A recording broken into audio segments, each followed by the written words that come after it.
Vote ചെയ്യുന്ന സമയത്ത് ഓരോ വ്യക്തിയും മനസ്സിലാക്കേണ്ട കാര്യമാണ്, നമ്മൾ ആർക്കാണോ വോട്ട് ചെയ്യുന്നത്, വോട്ട് ചെയ്യുന്നവർക്ക് തന്നെയാണ് വോട്ട് രേഖപ്പെടുത്തുന്നത് എന്നുള്ളത് കൃത്യമായിട്ട് ശ്രദ്ധിക്കണം.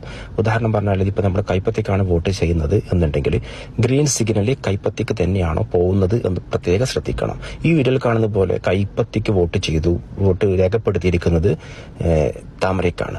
അപ്പം നമ്മൾ ചെയ്യേണ്ടതെന്ന് വെച്ചാൽ ആ പ്രസ് ചെയ്തിരിക്കുന്നത് എവിടെയാണോ അവിടെ തന്നെ പ്രസ് ചെയ്യുക. അതിനുശേഷം എന്ത് ചെയ്യുക, ഉദ്യോഗസ്ഥരെ വിളിക്കുക. ഉദ്യോഗസ്ഥരെ വിളിച്ചതിന് ശേഷം അവർക്കിത് കാണിച്ചു കൊടുക്കുകയാണ് ചെയ്യുന്നത്, പ്രസ് ചെയ്ത് പിടിച്ചതിന് ശേഷം. ഈ ഒരു കംപ്ലൈന്റ് നമ്മൾ രേഖപ്പെടുത്തിയിട്ടില്ല എന്നുണ്ടെങ്കിൽ ആ വോട്ട് BJP മീൻസ് താമരയ്ക്ക് ഏത് ചിഹ്നത്തിനാണോ ഓപ്പോസിറ്റ് വരുന്ന ഏത് ചിഹ്നത്തിനാണോ അവർക്കാണ് പോവുക. അത് നമ്മൾ പ്രത്യേകം മനസ്സിലാക്കണം.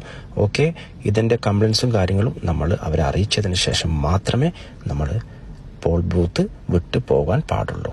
ഇനി വരുന്നവർക്ക് ഈ ഒരു പ്രശ്നം വരാതിരിക്കാൻ നമ്മളെല്ലാവരും കെയർ ചെയ്യണം. ഓക്കെ.